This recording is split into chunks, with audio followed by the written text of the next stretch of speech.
একটা ইউনিক রেসিপিতে জিভে জল আসতে আপনাদের জিভের জলকে স্বাগতম।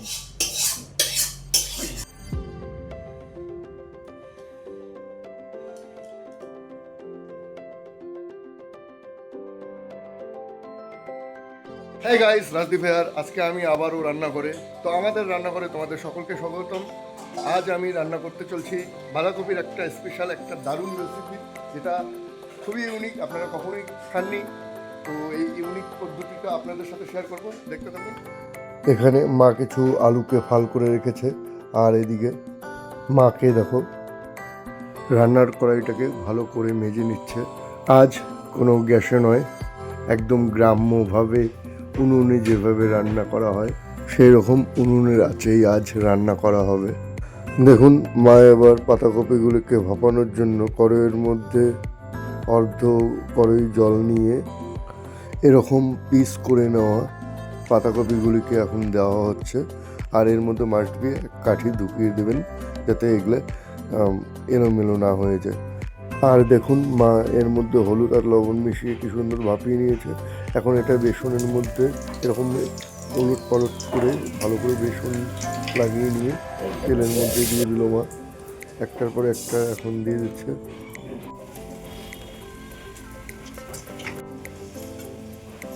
ভালো করে তেলগুলোকে নিগড়িয়ে নিয়ে নামিয়ে নেন আস্তে আস্তে। এখন আমি একটা মিক্সচার গ্রাইন্ডারের মধ্যে 2 কোয়া আদা, অল্প কিছু রসুন কোয়া, 3টে লঙ্কা আর সামান্য পেঁয়াজ কুচি সংযোগে এই পেস্টটা তৈরি করলাম। এখন আমি এতে অ্যাড করে দিচ্ছি 1 চামচ জিরা গুঁড়া, 1 চামচ ধনে গুঁড়া, 1 চামচ হলুদ গুঁড়া। এখন একসাথে সব খুচুমাচা হবে, খুচুমাচা এইভাবে এইভাবে এইভাবে এইভাবে এইভাবে এইভাবে। তো এইভাবে মশলা আর পেস্টের মিশ্রণটাকে ভালো করে মিশিয়ে নিয়ে রেখে দিন 5 মিনিট। আর এদিকে কড়াইয়ের মধ্যে আলুগুলো চড়িয়ে দিন। এরপরে এখানে দিয়ে দিন হলুদ গুঁড়ো, আর খুন্তি চালাতে থাকুন ভাজা হওয়া অবধি। একটা থালা নিয়ে এভাবে ঢাকা দিয়ে দিতে পারেন, অথবা খোলা রেখে বারবার দেখতে দেখতে ভাজতেও পারেন। অর্ধ ভাজা হয়ে গেছে। এবার মা এটাকে নামিয়ে এর মধ্যে দিয়ে দিল তেল, হালকা জিরা, 2টো তেজপাতা।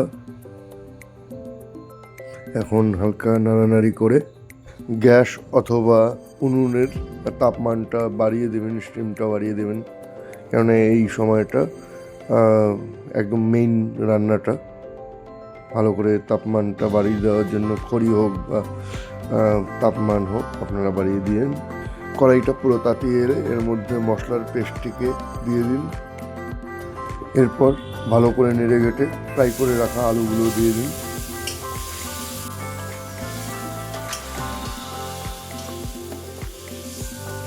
এরপরেই অ্যাড করে দিন স্বাদ মতন লবণ। তারপর ভালো করে নাড়তে থাকুন। একদম দারুণ হয়েছে, কালারটা দারুণ হয়েছে। আপনারা কি বলবেন গাইস, কালারটা ঠিক আছে কি না একটু কমেন্ট করে জানাবেন। আর সুবাসটাও দারুণ উঠে গেছে।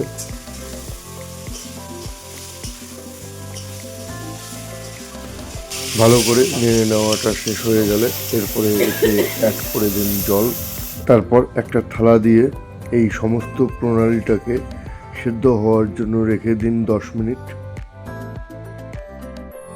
10 মিনিট বাদে কড়াই থেকে কিছু আলু নিয়ে নেন, সিদ্ধ করা আলু, সেগুলোকে একটু পুরো থেতলে নিয়ে এটাকে দিয়ে দেন ঝোলটাকে আর কি গাঢ় করার জন্য। ঠিক এইভাবে খুব সহজ সরল একটা পদ্ধতি। আপনারা এটাকে ননভেজ ডিশ হিসেবে গ্রহণ করতে পারেন। মায়ের হিসেবে আলু দেওয়াতে হলো কি, যে ঝোলটা আপনারা রাখছেন সেটার গাঢ়ত্বটা বেড়ে গেল, আর দ্বিতীয়ত হচ্ছে এটার টেস্টটাও অনেক গুণ বেড়ে গেল, কেননা আলুর একটা পুরা মিশ্রণ থাকবে ঝোলটার মধ্যে পুরাটা। আর এখন আপনারা একটা একটা করে এই বাঁধাকপির বড়াটা দিয়ে দেন।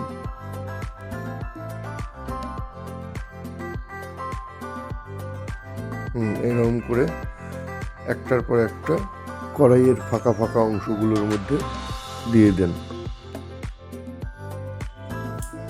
এরপর উনুনের জালটা বা আপনারা যদি গ্যাসে করে থাকেন গ্যাসের জালটাকে বাড়িয়ে দিবেন, একটু তাইতা যাক।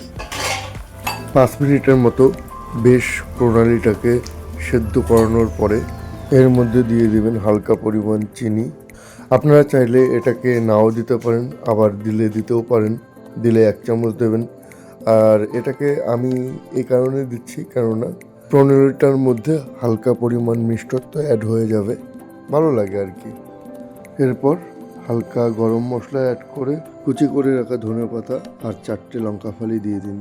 এরপর সুন্দর এই ডিশটিকে ধীরে ধীরে নামিয়ে নিন, নামিয়ে সার্ভ করুন থালাতে থালাতে। রান্নার প্রণালীটা আপনাদের কাছে কেমন লাগলো কমেন্ট করে জানাবেন অবশ্যই। আর ভিডিওটি ভালো লাগলে লাইক সাবস্ক্রাইব করতে একদম ভুলবেন না। বন্ধু হিসেবে পাশে থাকুন। দেখা হচ্ছে নেক্সট কোনো ভিডিওতে। ততদিন অবধি ভালো থাকুন, সুস্থ থাকুন।